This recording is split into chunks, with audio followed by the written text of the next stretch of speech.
unidad temática 4 porque se comparten muchos conceptos de los que vimos hoy. Vamos a ver muchos conceptos de los que ya estuvimos viendo en la clase pasada, en la clase del lunes, y el lunes que viene vamos a terminar. Entonces ustedes pueden ver cómo hay cuestiones básicas que vienen desde la física, la química, que vuelven a integrarse en la fisiología y que se aplican tanto a la fisiología de lo que es el transporte sistémico, o sea, cardiovascular, y a lo que es la incorporación, intercambio y transporte de los gases vitales que hace a lo que es el sistema respiratorio.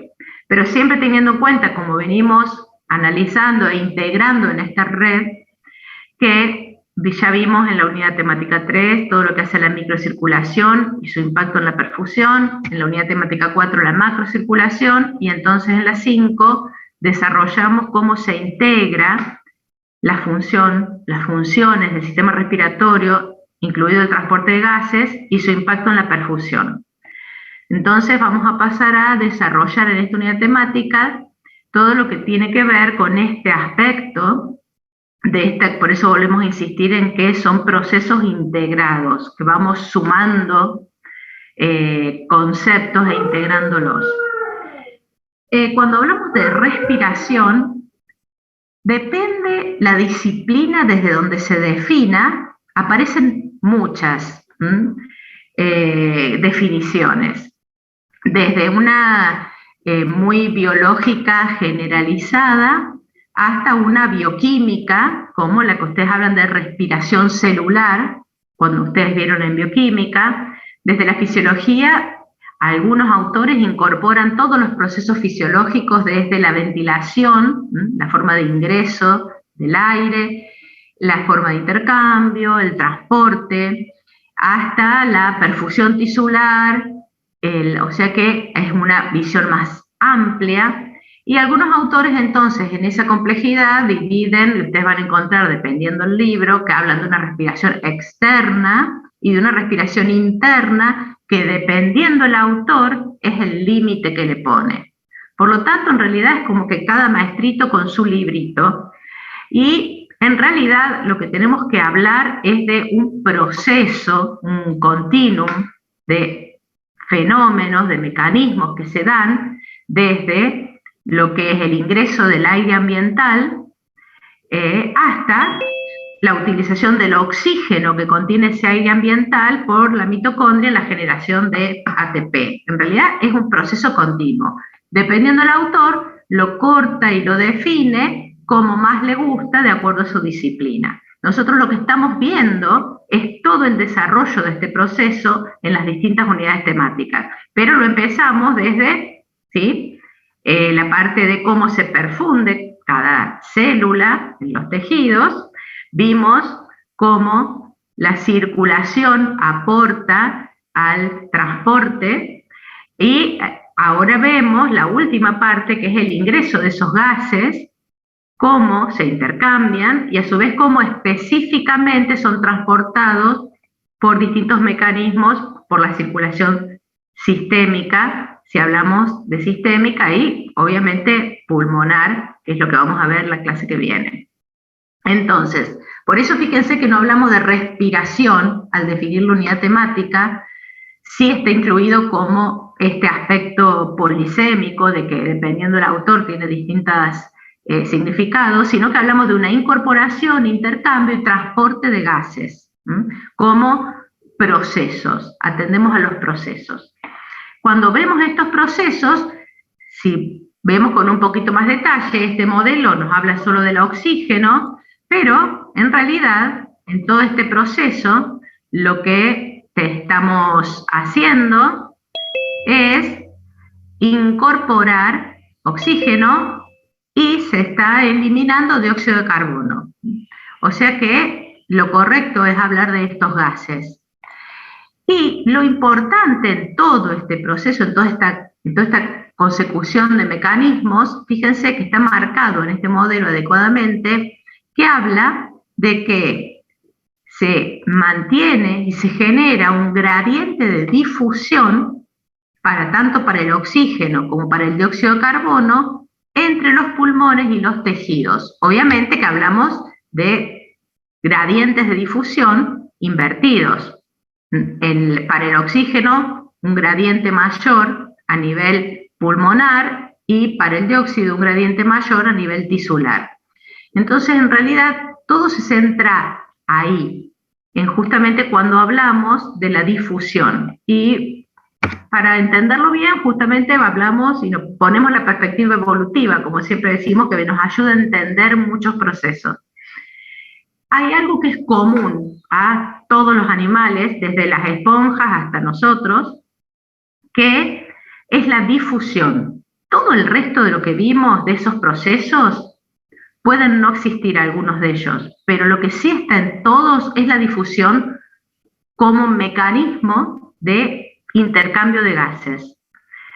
O sea que todos los procesos evolutivos y todas las presiones de selección lo que tienden es a que ese gradiente que se ve a través de todos esos sistemas en el modelo anterior sean más eficientes, ¿sí? Y obviamente, cuando hablamos de difusión, volvemos a aplicar lo que vimos en la unidad temática 2, creo, que es la aplicación de la primera ley de Fick, donde podemos interpretar entonces que esa difusión, en este caso, el flujo de materia, hablamos de flujo de gases, que depende de qué, del coeficiente de difusión de cada uno de los gases. En este caso vamos a tener que conocer el dióxido y el del oxígeno, el área a través de la cual difunden, la diferencia en este caso no es concentraciones, sino de presión parcial de cada uno de los gases, de uno y del otro lado, de la membrana a través de la cual difunden, y el espesor de esa membrana o de ese compartimiento que tienen que atravesar. O sea que la ley de Fick, que nos explica fácilmente justamente cuáles son los parámetros que impactan, que determinan esa difusión de gases en este caso, nos ayudan a entender la importancia del mecanismo desde la perspectiva evolutiva. Acá que tenemos, y esto lo vamos a volver a ver en la unidad temática 6, fíjense en este eje que se está relacionando la masa corporal en gramos con la tasa metabólica. Fíjense que a medida que aumenta la masa corporal, aumenta la tasa metabólica. Y esa tasa metabólica, fíjense en qué está expresado, en mililitros de oxígeno que se consumen por hora, por ejemplo, ¿sí? Por lo tanto, hay una correlación directa entre el aumento de la complejidad y de la masa corporal a lo largo de la evolución con el consumo de oxígeno. Por lo tanto, ¿sí?, justamente la presión evolutiva que hace a que todos estos mecanismos de difusión y todo esto que impacta sobre la difusión sea más eficiente, porque si no aparecería una limitación de tamaño. ¿Sí? No existirían animales de gran tamaño, ¿sí?, si hubiera una limitante en esa difusión. Y en el hombre, particularmente, como ya vimos en la unidad temática 1, es muy importante qué cosa. ¿Se acuerdan cuando hablábamos del desarrollo del cerebro y del alto consumo de oxígeno del cerebro, que lo vimos también en la unidad temática 2, que está altamente regulado, el flujo sanguíneo por ese tejido, alto consumo de oxígeno, debido obviamente a todas las características. Básicamente, mantener la bomba sodio-potasio-ATPasa de las millones de neuronas que están funcionando al mismo tiempo, implica que si no existieran mecanismos eficientes de esa difusión, sería una limitante, por ejemplo, hubiera sido una limitante, digámoslo así, en el desarrollo cerebral. Por lo tanto, los procesos evolutivos son tendientes ¿a qué? A actuar o ejercer expresiones de selección sobre el gradiente, sobre el área de intercambio y sobre el espesor que impacta en esa difusión. Y cómo se genera eso, cómo impacta para aumentar la eficiencia, para no tener esta limitación en el tamaño, obviamente generando un gradiente óptimo de difusión, aumentando el área de intercambio y disminuyendo el espesor. ¿Eso por qué lo podemos saber? Porque esta ley de Fick, que la vemos constantemente, fíjense que fácilmente sabemos en el numerador lo que es directamente proporcional y en el denominador donde está solo el espesor, lo que es inversamente proporcional. O sea que el espesor lo tenemos que disminuir y el área y el gradiente es lo que se tienen que optimizar y mejorar. Entonces, vamos a ir desarrollando, ahora vamos a desarrollar solamente cómo generar el gradiente óptimo, y en la clase que viene vemos los otros dos. Fíjense que cuando hablamos de, entonces volvemos al modelito que vimos, de ese gradiente de difusión, y hablamos de, ¿por qué hablábamos de esto? Que estamos hablando del gradiente de difusión del alvéolo al tejido, ¿sí? O sea que es un organismo complejo. Y ese mejoramiento, ese aumento de la eficiencia, ese gradiente óptimo de difusión, entonces impacta sobre distintas cuestiones, porque tenemos dos niveles de difusión. Un nivel de difusión, ¿sí?, a nivel alvéolo capilar pulmonar, y un nivel de difusión tisular. Esto ya lo vimos, cómo se maneja cuando hablamos de la perfusión. ¿Por qué? Porque acá lo importante es la correlación con el capilar que está irrigando cada tejido. Entonces nosotros en esta unidad temática vamos a poder discernir cuál es el impacto sobre este nivel de difusión de gases, que es a nivel del pulmón. Y ahí entonces vamos a hacer una diferenciación entre dos conceptos. El de difusión, que es el que ustedes ya conocen como mecanismo de transporte a través de membrana, que vimos cuáles son parámetros impactan la ley de Fick, que es el movimiento de las moléculas, o en este caso de gas, siguiendo su gradiente de concentración, en realidad presiones parciales. Y la otra cosa es la convección. ¿A qué se denomina convección? Sería como el movimiento del gas dentro de la masa de aire, por ejemplo, cuando hablamos a este nivel que es el pulmonar. O sea que es el movimiento de renovación del aire en cada uno de los alvéolos, que obviamente, dependiendo de esa renovación o convección, eso va a impactar ¿en qué? En el gradiente óptimo de difusión. ¿Cómo lo podemos ver también? Que es muy fácil visualizar este concepto aplicando algunos procesos que se dan en otros taxones. Es fácil visualizarlo, por ejemplo, cuando lo vemos en una respiración branquial. Fíjense que en este caso no hablamos de aire, hablamos de agua, pero la presión parcial de oxígeno y dióxido de carbono están en el agua, o sea que hablamos de la masa de agua que contiene las presiones parciales de gases y fluyen constantemente a través de las branquias. ¿Eso qué quiere decir? Que constantemente se está renovando esa presión parcial de gases donde se realiza la difusión. Ahora, nosotros no tenemos un lugar por donde ingrese el aire y salga por otro lado. Tenemos el mismo continente, el mismo contenedor del aire, que es el alvéolo donde se realiza la difusión. Por lo tanto, tienen que existir otros mecanismos que son los que hacen eficiente esa renovación por convección de ese aire, que es lo que ayuda a mantener las presiones parciales de cada gas óptimas para el gradiente de difusión. ¿Y cómo vemos eso? Fíjense que acá tenemos la ventilación alveolar normal y acá la concentración de gases. Y fíjense cómo cambia, ¿sí?, si esa ventilación alveolar se modifica, cómo cambia la concentración de los gases. ¿Esto qué nos está diciendo? Que cuando hablamos de convección, el mecanismo que está asegurando esa convección y generando ese gradiente óptimo es la ventilación alveolar. O sea que es el proceso que renueva de forma continua el aire alveolar que contiene cada presión parcial adecuada.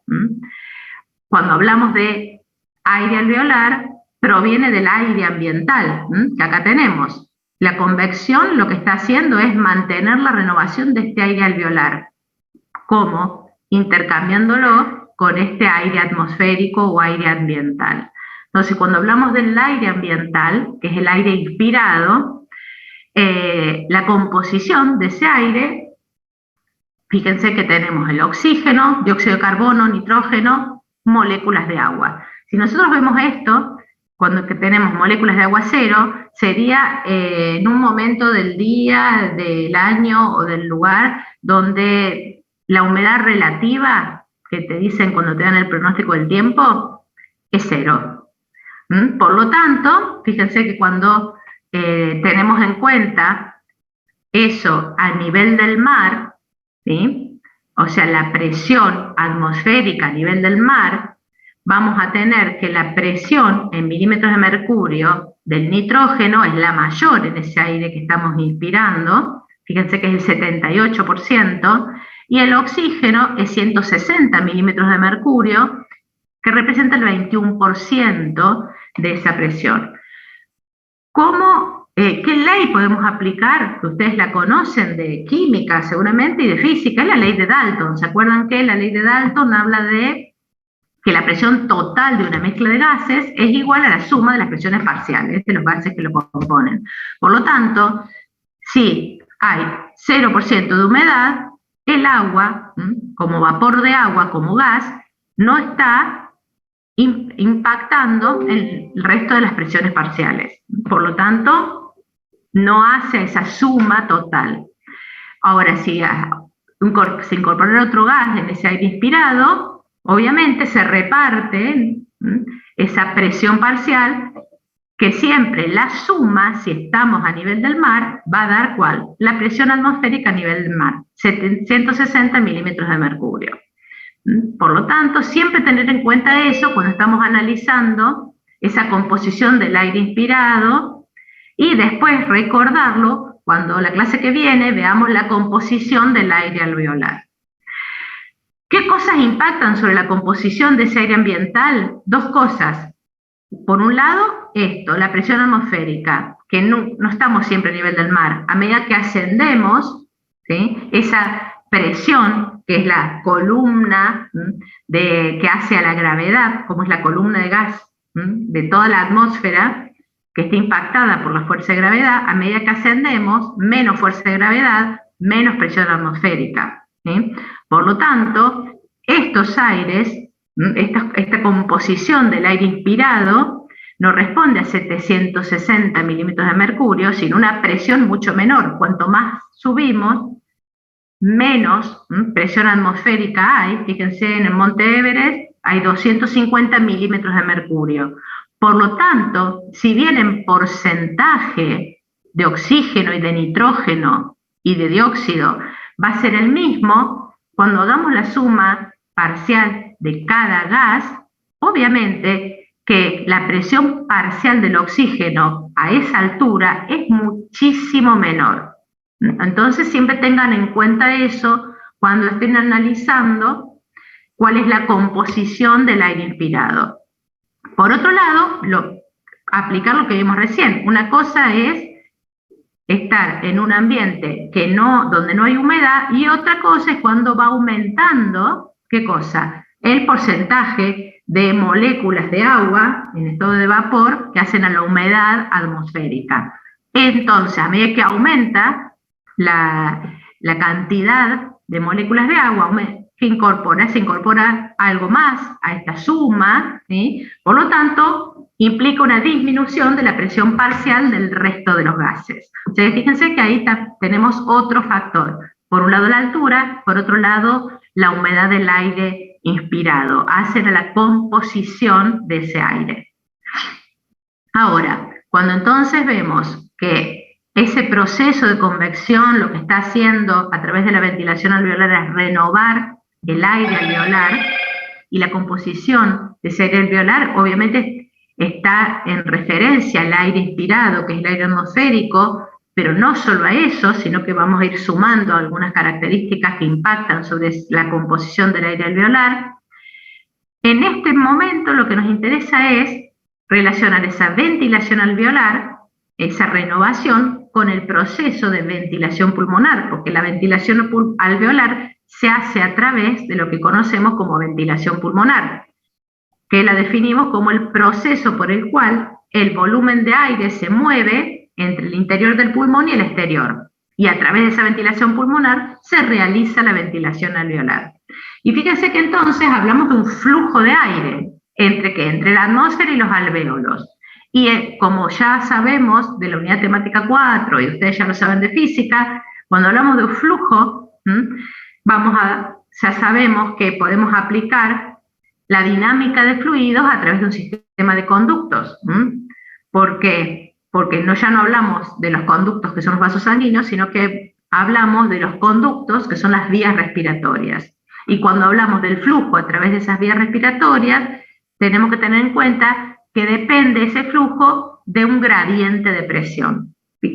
Obviamente que volvemos a pensar aplicando la ley de Ohm. En este caso hablamos no de flujo de sangre, sino de flujo de aire, de diferencia de presión entre la atmósfera y los alvéolos, y de resistencia no de los vasos sanguíneos, sino resistencia de la vía aérea. O sea que fíjense que estamos constantemente aplicando como en paralelo los mismos conceptos que aplicamos en la unidad temática 4.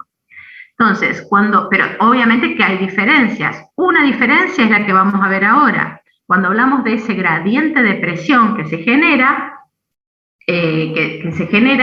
tenemos en este caso una presión, que es la presión atmosférica, que salvo que nos subamos a un helicóptero y nos bajemos en la punta del Everest, no cambia, ¿sí? Es constante, si estamos en el mismo lugar, es constante. Por lo tanto, ese gradiente de presión se genera principalmente por los cambios en la presión pulmonar, que se dan en la presión pulmonar. Y si hablamos de renovación de ingreso y egreso, esa presión pulmonar es la que aumenta o disminuye respecto a la presión atmosférica, generando así el gradiente de presión para que ingrese el flujo de aire o egrese el flujo de aire.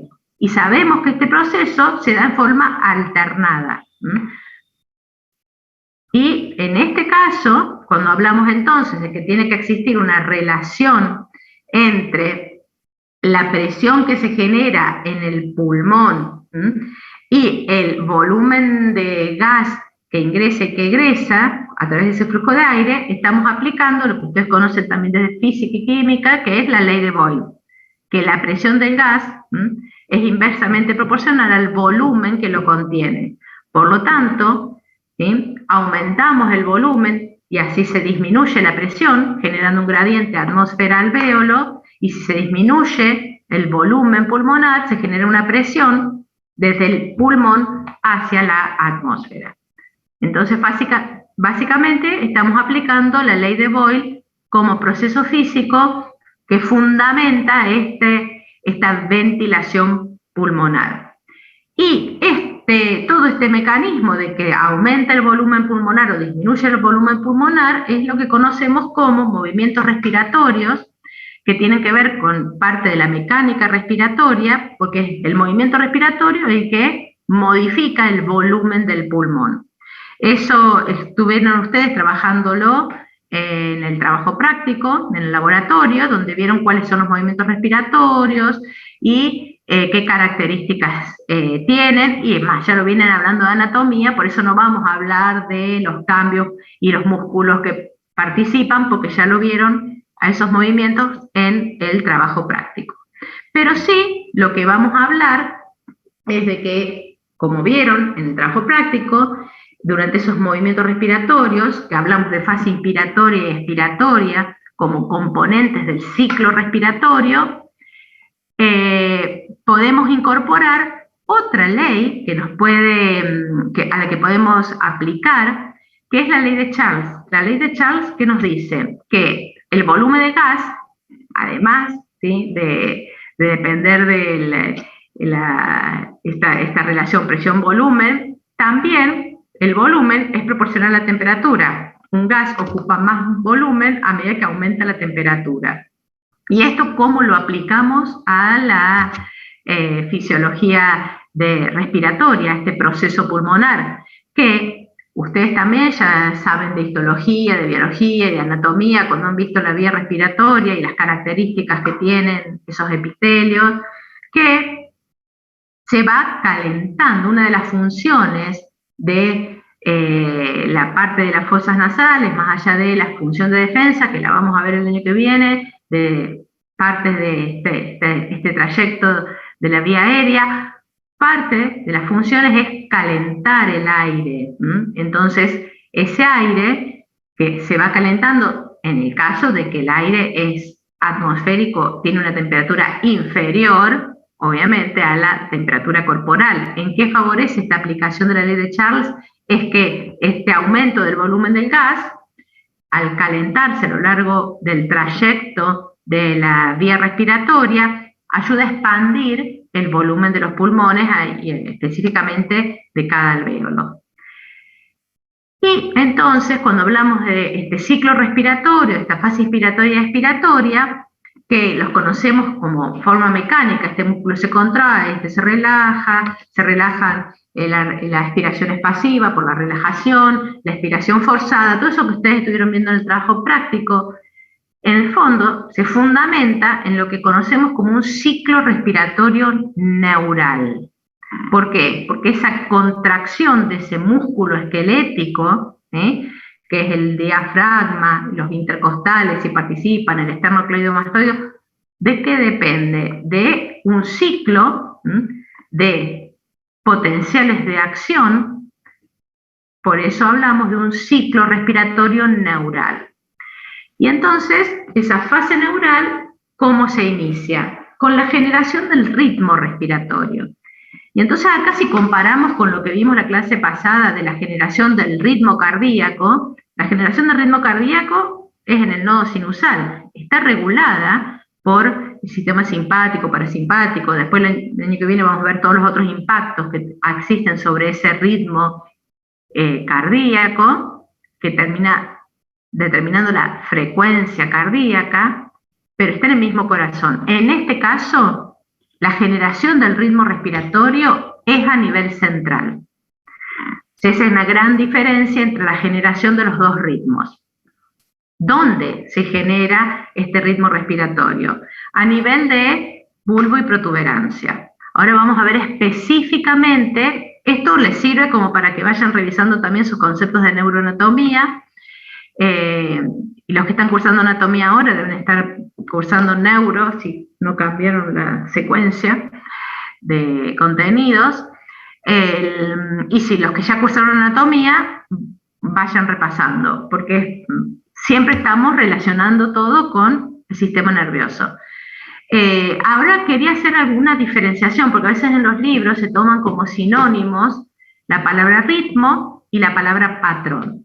Cuando hablamos de ritmo, hablamos la frecuencia de presentación de los ciclos respiratorios. Cuando hablamos de patrón respiratorio, si una cosa es hablar del ritmo respiratorio, otra cosa es del patrón respiratorio, cuando hablamos de un patrón respiratorio estamos referenciándonos a los movimientos de la caja torácica durante ese ciclo. Por ejemplo, si es más abdominal el movimiento respiratorio, si hace a los movimientos de los músculos que hacen al cambio de volumen durante la inspiración particularmente.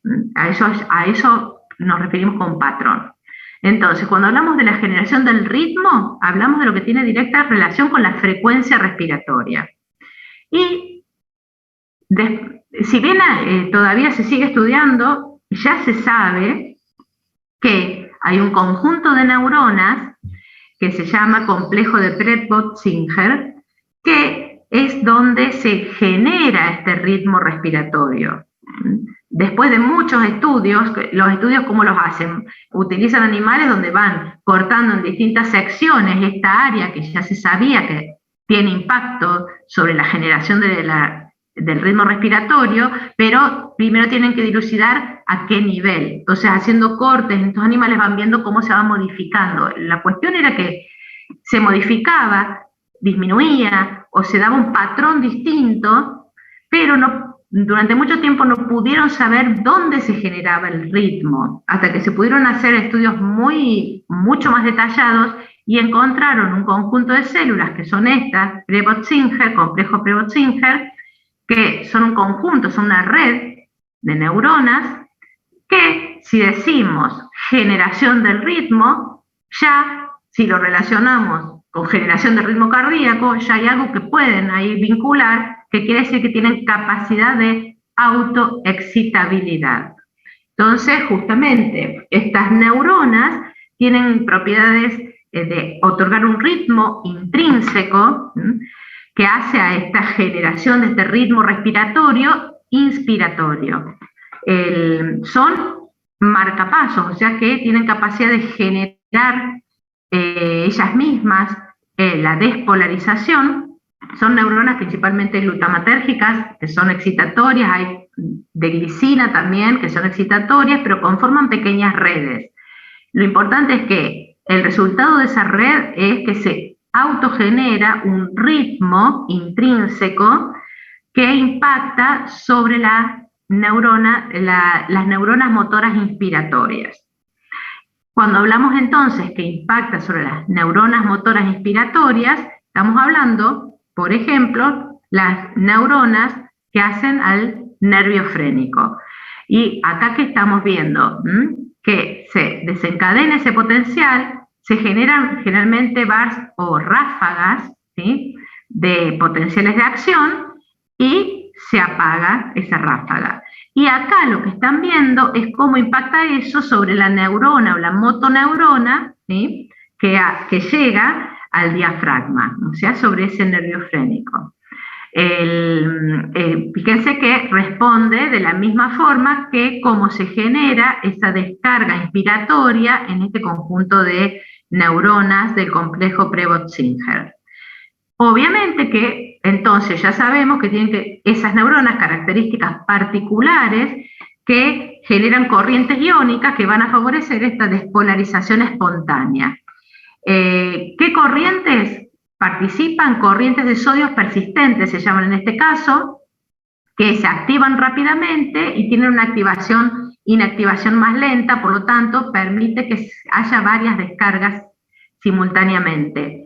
Esas descargas simultáneas, la frecuencia de esa descarga, tiene impacto corrientes catiónicas no selectivas, porque son que son activadas por calcio, o sea que se abren canales de sodio y de calcio que van modelando la amplitud y la frecuencia de esas ráfagas. Y la repolarización a través de canales voltaje de potasio. O sea, fíjense, también hay corrientes específicas que generan esta capacidad de ritmicidad intrínseca del complejo de Prebot-Singer. Ahora, si analizamos, vemos que inmediatamente por encima tenemos el complejo Bot-Singer. Ese complejo es otro conjunto de neuronas que generan lo que se llama actividad postinspiratoria y expiratoria. O sea que tienen capacidad de integrarse a la actividad de este complejo de Prebot-Singer y generar lo que se conoce como ciclo respiratorio neural. O sea que estamos hablando de lo que ocurre a nivel de este bulbo con estos complejos que generan las señales eléctricas que terminan impactando sobre los músculos y que generan lo que nosotros visualizamos como inspiración y expiración. Entonces, a nivel neural, ¿qué se observa? Una fase, que es la fase inspiratoria, que se da por estas ráfagas en el complejo de Prebot-Singer, y que terminan estimulando principalmente, ¿qué cosa? El nervio frénico. Posteriormente, se observa una fase que se llama posinspiración o primera fase de la inspiración. Son sinónimos. Es una fase donde todavía hay algunas de las motoneuronas que fueron activadas por la ráfaga que están activas. Por lo tanto, hay algún retardo en llegar a la expiración total, que es la fase donde no se va a observar actividad eléctrica, porque ya sabemos que es una relajación, o sea que es una fase activa. Fíjense que cuando se observa esa respuesta a nivel del nervio frénico, se observan estas tres fases. Una rápida despolarización o actividad eléctrica de ese nervio en respuesta a la activación Prebot-Singer, ¿sí?, que se da en esta ráfaga, acá que vemos que termina la inspiración y esto que se ve acá, esta cuña, sería la posinspiración o primer fase de la expiración, donde todavía hay algunas neuronas, justamente el nervio frénico, que están activas, y después viene la fase silente, que sería donde se completa la expiración. O sea que todo esto responde a ese ciclo respiratorio neural. Estamos hablando, fíjense, de potenciales de acción, ya sea en los núcleos o en las neuronas que terminan impactando sobre los músculos respiratorios. Ahora, estos dos núcleos, entonces, que entre ellos generan este ritmo, el automático y la inspiración con el Prevost-Singer, y el largo de la fase expiratoria está impactado por el de Bott-Singer, termina, fíjense que están juntos, ¿no? Ven que están en la misma zona, y de allí salen un montón de neuronas que se conectan con otras estructuras que son estas que vemos acá, todas estas que vemos acá, que son las que se llaman generadores del patrón. Entonces fíjense que hablamos por un lado del ritmo y ahora pasamos a hablar del patrón respiratorio. Entonces, cuando hablamos de estructuras que generan el patrón respiratorio central, que lo pueden encontrar con esta sigla en los libros, hablamos de varios conjuntos de neuronas, donde están incluidas las de Bott-Singer y Prevost-Singer, que se encuentran en su conjunto como, fíjense, grupo pontino, grupo respiratorio pontino, y grupos respiratorios que son del bulbo, pero que son el dorsal y el ventral. Y cada uno de ellos, fíjense que acá que tenemos como región, y acá tenemos el núcleo específico que contiene cada región. Generalmente en los libros van a encontrar esta división más grande entre protuberancia y bulbo, donde tenemos las principales regiones. Acá hablamos de regiones, acá hablamos de núcleos, que impactan sobre la generación del patrón respiratorio.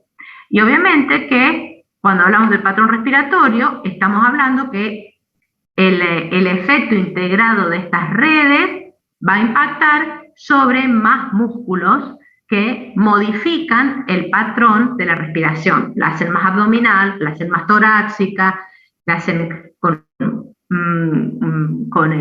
un patrón de mayor inspiración, como en la inspiración forzada. O sea que ahí estamos hablando de ese patrón, no del ritmo.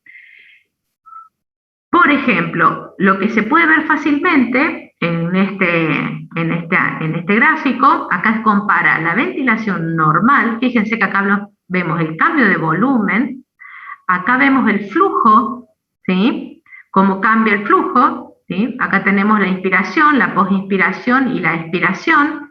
Y acá que tenemos las frecuencias de descarga, acá del diafragma, que fíjense, aumento de descarga del diafragma por la acción del nervio frénico, por acción del Prevost-Singer, que aumenta el flujo inspiratorio.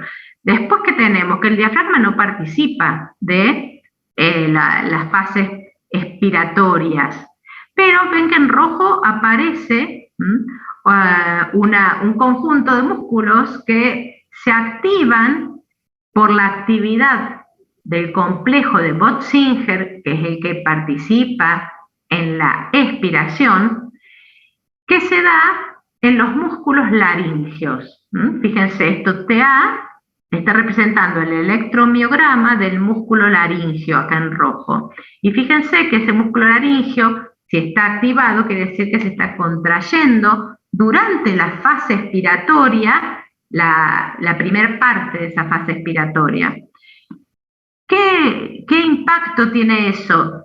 Que se estrecha la vía respiratoria superior y entonces el flujo o el flujo de aire expiratorio se ralentiza. Por lo tanto, hace que el tiempo que se mantiene el aire en el alvéolo sea un poco mayor que si no existiera este proceso durante esto que se conoce como post-inspiración o primera fase de la expiración.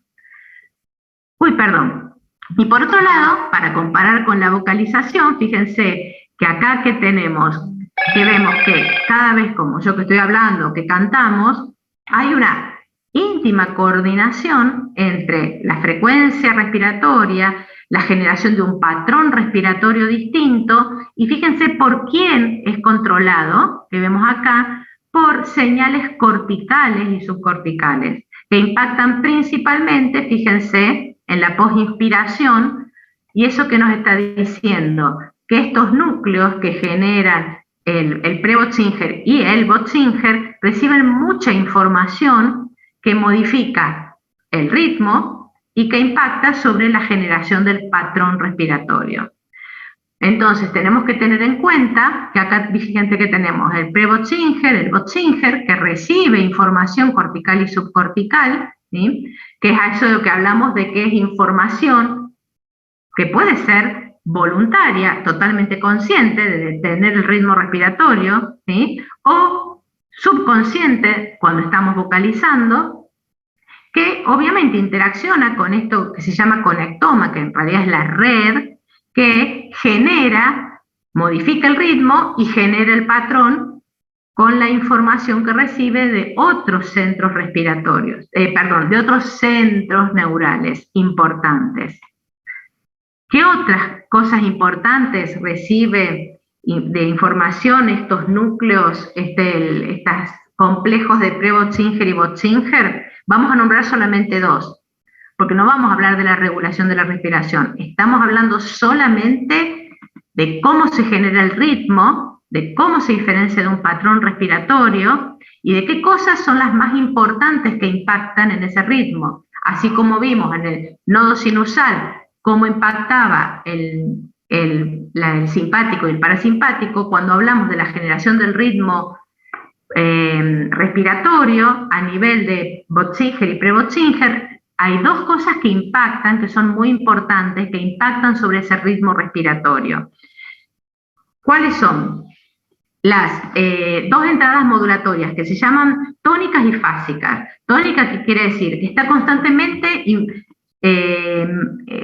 vamos a decirlo teleológicamente, mandando información a estos núcleos constantemente. ¿Y cuáles son estas? Las áreas quimiosensibles, de lo que vamos a ver el año que viene como quimioreceptores, ¿sí? Principalmente dióxido de carbono, que detectan dióxido de carbono, están mandando información tónica e impactan directamente sobre el pre-Böttinger, ¿en qué?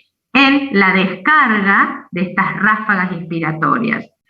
Por otro lado, tenemos lo que es fásica, entradas modulatorias fásicas que impactan principalmente en este caso sobre el Böttinger, que son los de receptores de estiramiento pulmonar. ¿Por qué esos receptores de estiramiento pulmonar? ¿Sí? Que envían información de estiramiento de la insuflación del pulmón al final de cada inspiración, y va a impactar en ese estiramiento pulmonar en la dinámica del patrón respiratorio y del ritmo respiratorio. O sea que ahí tenemos dos entradas que modulan fuertemente, una quimio y una que es tónica y una que es fásica, que depende del estiramiento pulmonar en la insuflación. Entonces, cuando volvemos a hablar de este ciclo respiratorio, ahora podemos explicar cuál es el origen de esa frecuencia respiratoria, porque podemos describir cómo se genera el ritmo respiratorio, cuáles son influencias importantes sobre esa generación de ese ritmo respiratorio, y ya sabemos, porque ustedes lo vieron en el trabajo práctico, que la frecuencia respiratoria normal es de 12 a 17 veces por minuto. También podemos, cuando analizamos ese ciclo respiratorio, y ustedes lo vieron en la espirometría, ver que hay lo que se denomina volumen corriente, que sería el volumen de aire que se moviliza durante ese ciclo respiratorio, que es de 0,5 litros, 500 mililitros aproximadamente. Ahora, también ustedes en el trabajo práctico estuvieron y pudieron calcular el volumen minuto respiratorio, que es exactamente el mismo concepto que volumen minuto cardíaco, pero en este caso es frecuencia respiratoria por volumen corriente. En cambio, el volumen minuto cardíaco o gasto cardíaco, que es frecuencia cardíaca por volumen sistólico. O sea que fíjense que son los mismos conceptos que se utilizan. Y en este caso ya entendemos y podemos fundamentar cómo se genera esa frecuencia respiratoria, qué impactos hay sobre ella, y nos falta explicar el volumen corriente, de qué depende ese volumen corriente, que obviamente podemos ya saber que cambios en la frecuencia respiratoria que impactan sobre el tiempo de inspiración posiblemente impacten sobre ese volumen corriente, pero lo que más impacta en ese volumen corriente es todo lo que tiene que ver con la mecánica respiratoria, con estas fases inspiratorias y expiratorias, y lo que hace la mecánica básica, en el sentido de cuando describimos el mecanismo a través del cual se expande esa caja torácica, aumentando el volumen, disminuyendo la presión, y así ingresa el flujo de aire, lo relacionamos con que se expanden los pulmones principalmente por su vinculación con la pleura. Y en la expiración, justamente, que sabemos que vimos recién que en la expiración normal es una actividad de relajación de ese músculo respiratorio que contrae la caja torácica, el volumen torácico, y quiénes son los que impactan fuertemente sobre el volumen pulmonar son las fuerzas elásticas de retracción del mismo pulmón. Por lo tanto, fíjense que hablamos entonces de propiedades mecánicas, como hablábamos de propiedades mecánicas cuando hablábamos de los vasos, hablamos ahora de propiedades mecánicas del pulmón y de la caja torácica, y cómo esas propiedades mecánicas hacen esa interacción entre el pulmón y esa caja torácica, impactan sobre el volumen pulmonar. Y las dos cosas que más impactan las podemos definir como compliance y la misma resistencia. Y eso nos lleva a hablar del otro concepto que aparece, que es el de trabajo respiratorio. Cuando hablamos de trabajo respiratorio, tenemos que aplicar la fórmula básica de trabajo que ustedes aprendieron en física. Vieron que cuando hablamos del sistema respiratorio estamos hablando de física constantemente. Así que vuelvan a repasar los conceptos de física. Entonces, cuando hablamos de trabajo, ¿se acuerdan que el trabajo, digamos, la intensidad del trabajo, uno la puede valorar a través de la fuerza que otorga algo y el desplazamiento sobre ese algo, como ustedes en este caso, si hablamos de ese algo, como que la fuerza para desplazar y mover, justamente aumentando el volumen de esa caja torácica y de esos pulmones, porque ahí vemos un desplazamiento, y para que exista ese desplazamiento se están aplicando fuerzas o venciendo fuerzas para que haya insuflación, y deflación sería la inspiración y la expiración. Entonces, ahí nuevamente vemos que ese trabajo respiratorio, que representa conceptualmente la energía que se utiliza para generar el movimiento de aire, o sea, las fuerzas que se aplican y el desplazamiento que se logra para generar el movimiento de aire. Y fíjense que cuando hablamos del gasto energético total del cuerpo, representa en reposo entre un 1 y un 2%, que obviamente si aumenta la frecuencia respiratoria, por ejemplo, va a aumentar ese trabajo respiratorio, o sea, la energía utilizada. ¿Y en qué se utiliza, en qué se gasta energía cuando lo hablamos conceptualmente? En los dos parámetros que impactan sobre la relación entre el pulmón y la caja torácica, que es lo que llamamos trabajo de compliance y trabajo de resistencia. Entonces, ¿cómo definimos cada uno de ellos? Trabajo de compliance Vamos a volver ahora, en la próxima diapositiva, a repasar nuevamente el concepto de compliance, que ya va a ser la tercera o cuarta vez que lo vemos.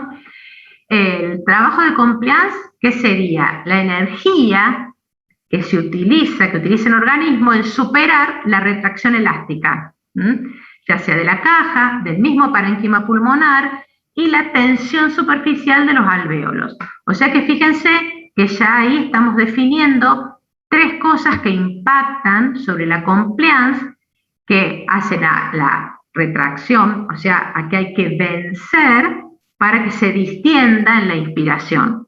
Y eso se llama, ustedes lo pueden encontrar en los libros, como componente estático.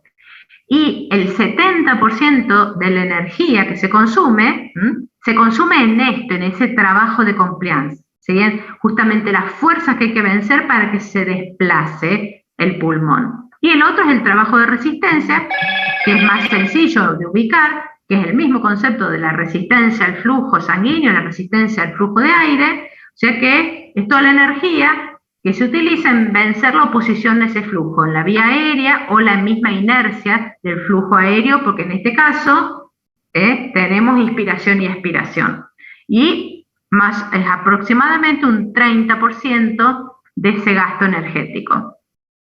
Así que vamos a tener que trabajo total, tenemos esos dos componentes, que ustedes lo pueden encontrar en los libros como componente estático, que es el mayor, que es el que se relaciona con la retracción elástica, con la tensión superficial de los alvéolos, y que tiene impacto en justamente el volumen corriente.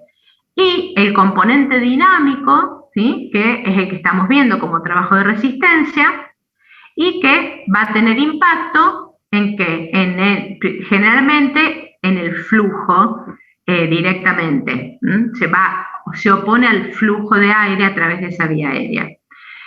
Fíjense si nosotros analizamos cómo al cambiar la ventilación cambia el trabajo respiratorio y cambia el oxígeno consumido por los músculos, fíjense que es casi directamente proporcional. A medida que aumenta la ventilación, aumenta el trabajo respiratorio y aumenta el oxígeno consumido por los músculos respiratorios. Obviamente que es una de las principales fuentes a través de las cuales se consume el oxígeno, se consume el ATP generado para vencer ese trabajo de compliance. Y ese ATP, ¿de dónde proviene? En el pulmón, porque se utiliza no solo en el músculo, sino también en el propio pulmón, porque el propio pulmón tiene mecanismos que hacen a superar esa retracción elástica, que es, por ejemplo, cuando hablamos de la tensión superficial, es la síntesis del surfactante.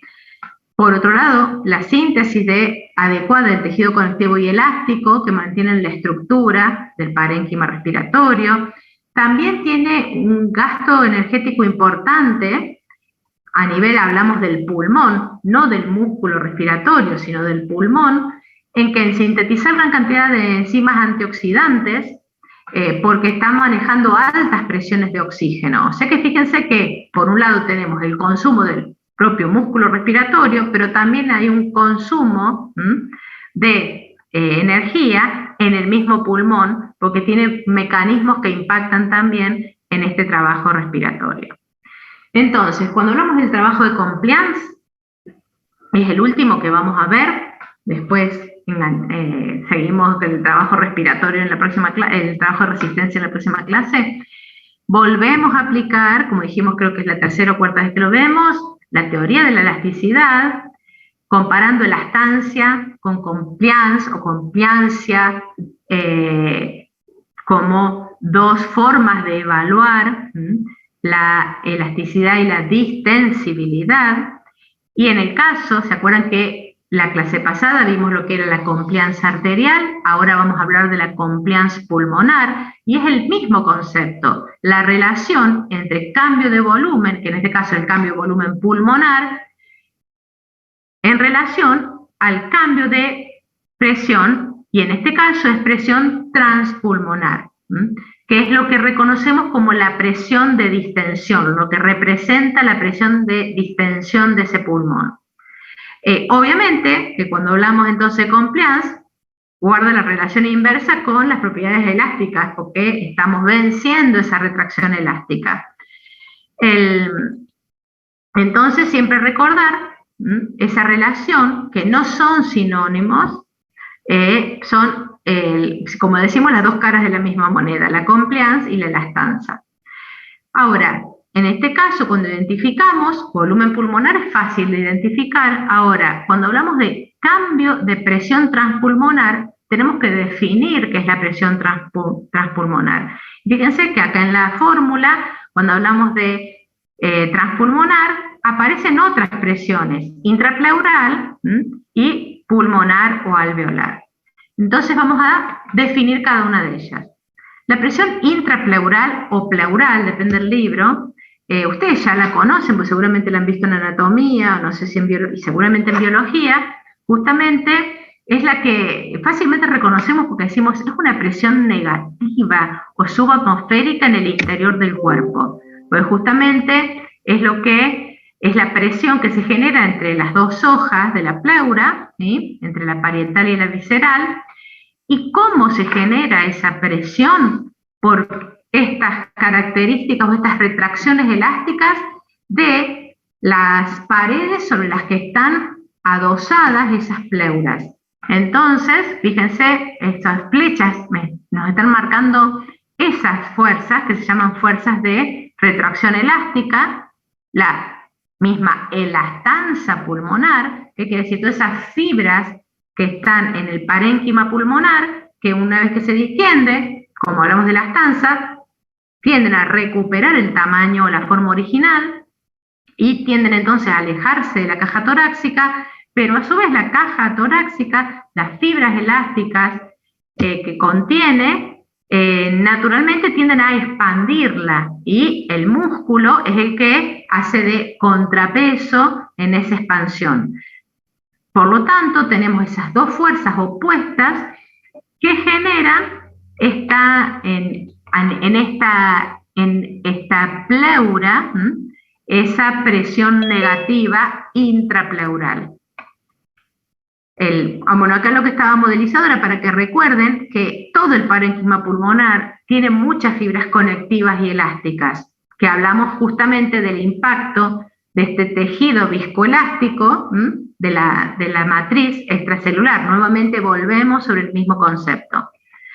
Entonces, otra cosa que hay que tener en cuenta es que generalmente hablamos de esa presión negativa intrapleural o subatmosférica, que la podemos encontrar de dos o tres formas. ¿Se acuerdan que habíamos hablado que a nivel del mar decimos que la presión barométrica es 760? Entonces en los libros fíjense que la pueden encontrar subatmosférica. ¿Por qué? Porque pueden encontrarla con valores de 753, 56, 58. O sea que fíjense que es distinta a lo largo del ápice y de la base del pulmón cuando estamos en posición erecta. O sea que hay diferencias por la fuerza de gravedad, por la postura que tenemos de esa presión negativa. También puede ser expresada con este número relativo, porque es relativo a la presión barométrica, que es con 0, porque se considera que ese 760 es 0, porque está equilibrado con la presión barométrica. Por lo tanto, si aparece el menos, quiere decir que hablamos de esa presión intrapleural negativa o subatmosférica. O sea, porque lo pueden encontrar expresado de las dos formas.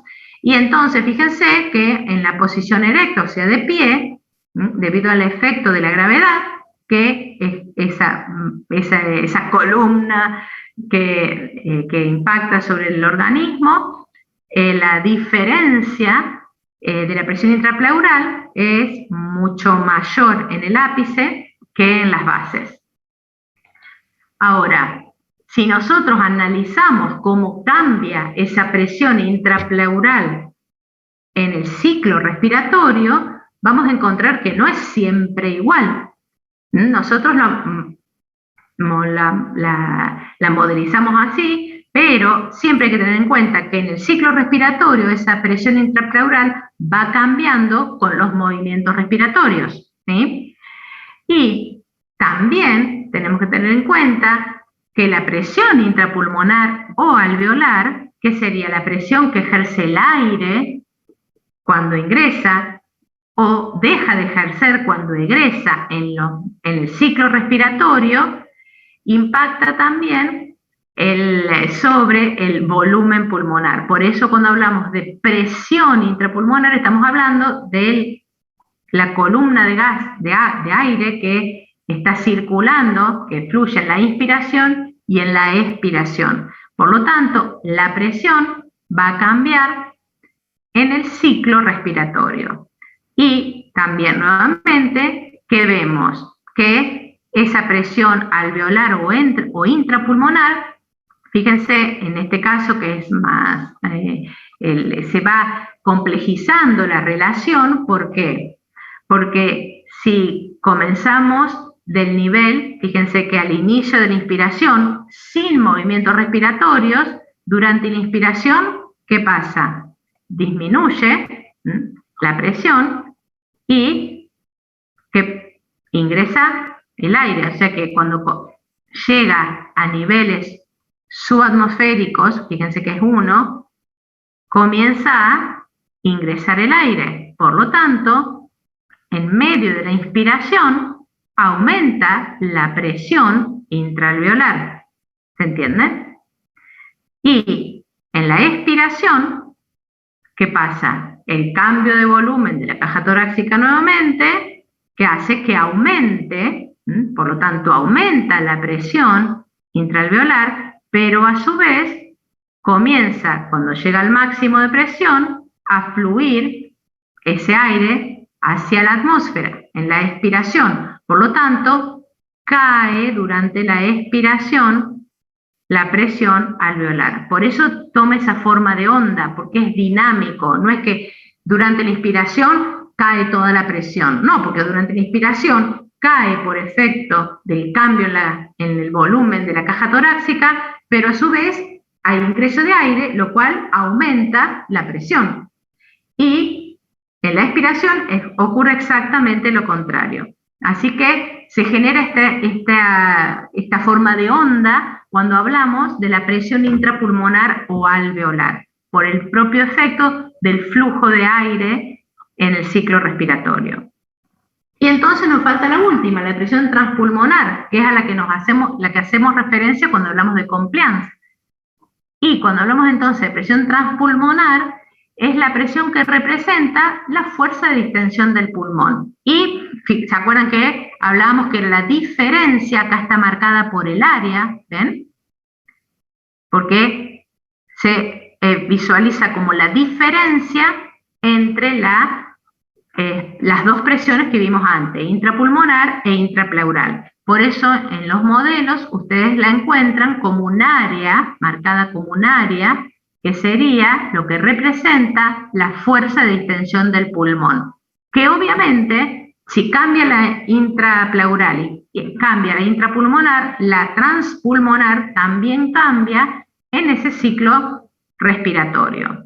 Entonces, cuando aplicamos todos estos conceptos de compliance pulmonar y analizamos el cambio del volumen en relación al cambio de la presión transpulmonar, teniendo en cuenta que esa presión transpulmonar era esa área que se lee como la diferencia entre la intrapulmonar o intraalveolar y la intrapleural, volvemos a poner el dibujo y ¿qué observamos?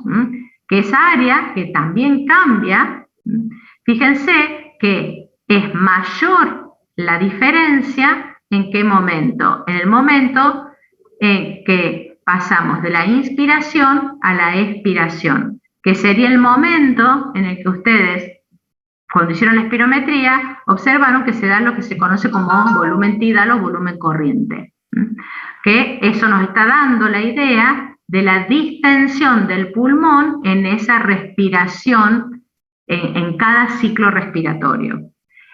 Por lo tanto, ahí vemos las diferencias entre el volumen, cómo va cambiando el volumen y cómo va cambiando la presión transpulmonar. Ahora, es un lío verlo así. Por lo tanto, ¿cómo se analiza? Se analiza a través de la curva presión-volumen. Nuevamente vemos curva presión-volumen para ver la compliance. Y en este caso, acá tenemos la presión transpulmonar y acá tenemos los cambios de volumen pulmonar. Y que tenemos esta curva tipo sigmoidea. ¿Qué quiere decir eso? Que va cambiando la compliance a medida que cambia la presión transpulmonar. Y entonces, ¿qué tenemos? Que al inicio de la inspiración, ven que si bien hay aumento de presión transpulmonar, no hay tanto aumento de ese volumen. O sea que todavía la compliance no está marcando que haya una gran capacidad de distensión de ese pulmón. ¿Por qué? Porque todavía no se han vencido las fuerzas de retracción elástica de las que hablamos. A medida que aumenta la presión transpulmonar, fíjense qué va pasando. Supera esas fuerzas de retracción y observamos que hay más distensibilidad. Y fíjense que después llegamos a una meseta. ¿Por qué? Porque por más que aumente la presión transpulmonar, ya no aumenta, porque el pulmón está totalmente insuflado y eso también hace que exista menos distensibilidad. ¿Ven? Acá en la relación volumen-presión. Entonces, acá que estamos viendo los cambios en el volumen pulmonar y la presión transpulmonar durante la inspiración. Pero también tenemos que tener en cuenta la expiración, porque estamos hablando de un ciclo respiratorio. Entonces, cuando comparamos, ¿qué tenemos? Que durante la inspiración tiene esta forma sigmoidea y cuando se estudiaron los cambios, la relación entre el cambio de volumen pulmonar y transpulmonar durante la expiración, fíjense que tiene otro recorrido. Otro recorrido que es bastante más lineal, no tiene tiene una meseta, pero después es prácticamente directamente proporcional.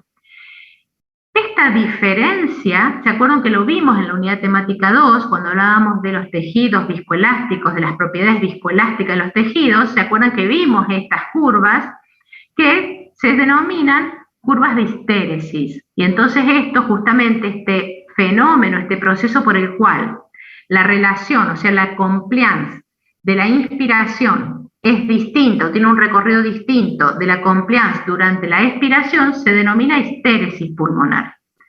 Y se basa, se explica por distintos componentes y relaciones viscoelásticas del propio pulmón, que tienen que ver con las fibras elásticas, las fibras de colágeno y la tensión superficial alveolar.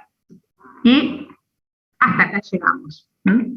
Así que creo que sí, que es la última. Perfecto. Así que repasen todos estos conceptos que son, fíjense que volvemos siempre sobre los mismos y explican un montón de cosas. Si ustedes tienen claro el concepto, van a poder aplicarlo a todo.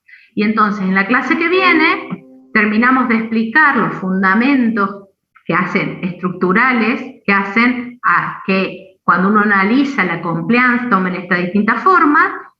Terminamos de ver el trabajo de resistencia y volvemos a hablar un poquitito de cómo cambia ahí entonces la hematosis. Bien, bueno, ahí no sé que tenían había una pregunta en el chat. ¿En qué quedó lo de las lecciones de la UT4? El lunes hay acá, sí, hay teórico primero y a las 7 y después hacemos el ACAP. Nos falló PEDCO, no sé, ¿durante 15 días les falló PEDCO? No entiendo. Hola, profe. Sí. Hola, profe, ¿cómo le va? No, la situación es la siguiente. Yo me comuniqué con usted el lunes, sí, después de ese viernes que las lecciones cerraron, porque en realidad yo la lección la realicé el lunes 20 de septiembre y la nota siguió figurando. De hecho, revisé el mismo viernes, antes de que, muchas horas antes de que cerraran las lecciones, revisé y la nota todavía figuraba. Y el sábado, junto con un compañero, notamos que cuando quisimos revisar las notas dejaron de figurar. Yo me comuniqué con usted y esperé una respuesta, como nos dijeron que en la semana se iban a comunicar con nosotros. Al final no tuve respuesta. Eso estábamos hablando con Celina, que íbamos a trabajar de nuevo todas estas cuestiones el lunes, pero ¿se acuerdan que nosotros les dijimos que hicieran capturas de pantalla cuando terminaran la lección, porque es un reaseguro para ustedes por cualquier cosa? Lo mismo nosotros podemos ingresar, a ver, Celia, bla, podemos ingresar y revisar. Sí, ahí en el caso de Valentina, el sistema indica que entró el día 20 a las 11:16 horas, pero no terminó la realización. Y estuvo conectada, bueno, me tendría que ver ahí si eran 8 minutos, una cosa así, pero no completa el recorrido. Y después no hay otro ingreso. Eso es lo que dice PEDCO, y en función de eso, nosotros más no, es decir, no, esa es nuestra evidencia de que no está completa la actividad. Digamos, las lecciones, a excepción de esta lección nomás, que es la única que no me figura la nota, el resto de todas las lecciones están completas y están al 100%, digamos. Yo la lección la realicé, fue la primera relección de la UT4 que realicé, digamos, y revisé 2 veces que estuviera la nota. Está bien, pero a nosotros no figura completa el recorrido y da un 0% de evaluación. O sea que bueno, ustedes cuando tengan, siempre, por eso, cualquier cosa, ustedes hagan la captura de pantalla. Fíjense que cuando ustedes verifican la nota, les aparece la nota, les aparece el recorrido, hacen una captura de pantalla, lo guardan en un Word, y entonces ahí ustedes, por cualquier cosa, van teniendo todas sus notas. Nosotros, cada vez que termina una actividad, bajamos el Excel con todas las notas, pero a su vez tenemos la capacidad de entrar a ver qué hicieron. Es más, sabemos cuántos clics hicieron, porque hasta podemos ver en cada momento qué cliquearon, qué estuvieron viendo y cuánto tiempo estuvieron haciendo cada cosa. O sea, como le digo, siempre es re chusma. Lo mismo nos pasa en los exámenes. Podemos ver si marcaron primero una respuesta, después la borraron, después marcaron otra, cuánto tiempo tardaron en hacer cada una. Da mucha información el sistema. Bueno, por eso sí, está bueno, digamos, pero digamos, es la primera vez que me pasa lo de las lecciones y he cumplido con todas las lecciones, digamos. Quería saber si hay alguna forma de hacer algo al respecto, porque, digamos, por una lección que en realidad yo la realicé, la lección no es que no la realicé, no me gustaría quedarme libre por eso, digamos. Quería saber si hay alguna opción. Después nosotros nos verificamos para ver que revisamos del mismo, y el lunes, cuando tengamos el backup, lo vemos. Ahí lo revisamos. Sí, igualmente lo que decíamos es que, bueno, tuvimos estas 3 unidades temáticas ya para que se pusieran a tono con la metodología, cómo tenían que controlar, cuántas veces tenían que entrar, dónde tenían que mirar, cómo confirmar. Valentina, vos no sacaste ninguna captura de pantalla, nada. Y no, porque como en todas las otras lecciones me figura la nota, digamos, la primera vez que me pasa esto. Pero bueno, no me lo esperaba en realidad, fue fallo mío no haber sacado screenshot. Fíjense que eso es súper importante por cualquier cosa, pero no es que... Porque sí, no, de la UT5 sí tengo, pero de la UT4 la verdad que no. Porque vos ponés que los que como que a varios les hubiera fallado PEDCO, y en realidad son 5 nada más de los 360. Claro. Pero uno porque no entró, porque se olvidó. Y horarios. Claro, hay 2 porque no lo hicieron, No entraron, otra chica que se quedó con el 50 y no lo volvió a hacer. O sea que no es que hubo una falla masiva. Sí, no, yo hablo por mí y un compañero en particular con el que me hablo, digamos, que tuvo el mismo problema, digamos. No hablo por todo el grupo en general, pero digamos, estaría bueno si podemos llegar a una solución, cosa de que, digamos, poder seguir, porque, digamos, yo las llevo al día, las lecciones, las tengo hechas a todas. Esta lección justamente no tiene la nota. Entonces, quería saber si hay alguna solución para para poder Bueno, seguir, digamos, con la materia. Vamos a analizarlo, porque Bueno. y el lunes les contamos para ver cómo se puede hacer. Genial. Pero trata también de conectarte el lunes al horario que corresponde. Sí, no, ahora el lunes voy a entraste estar, también no tarde y tenemos que volver a hablar el tema. Son todas cositas que hablan de la actitud y de la responsabilidad y del respeto hacia el resto de los compañeros y los docentes. Así que el lunes vamos a empezar a las 7, así bien. Ahora ya les vamos para aprovechar mejor el tiempo, así no están tan cansados a las 8. Y ahora les vamos a mandar el mensaje a todos para que sepan que empezamos a las 7.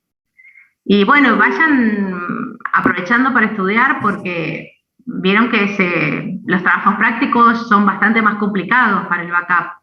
Igual que todo lo que tiene que ver con pensamiento analítico, pensamiento sistémico, formas de publicaciones, tienen mucho para este backup. Y sí. Disculpe, le quería hacer una consulta porque hoy estaba haciendo la lección de la UT5 y se me reinició la página y bueno, en calificaciones me parece como que está al 100%, pero quería saber si con eso solo bastaba o yo tenía que sacar captura de cuando me aparece el recorrido al 100%, porque eso no lo puedo hacer. Fíjense las dos cosas, porque nosotros vemos las dos, el recorrido y la nota.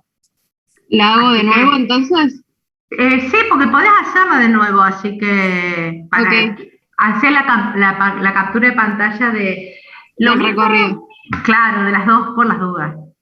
Bien. Es un reaseguro para ustedes, sobre todo. Está bien. Bien, no me acuerdo qué más. ¿Algo más? No. Estamos. Bueno, justo, 8:30. Sí, así muy que, bien. Sí, dije, después de las 8:30 un viernes es como súper deprimente, así que tenemos propuesto acabar 8:30. Está muy bien. Así que bueno, entonces el lunes nos encontramos a las 7. Ok. Buen fin de semana a todos. Igualmente. Hasta luego.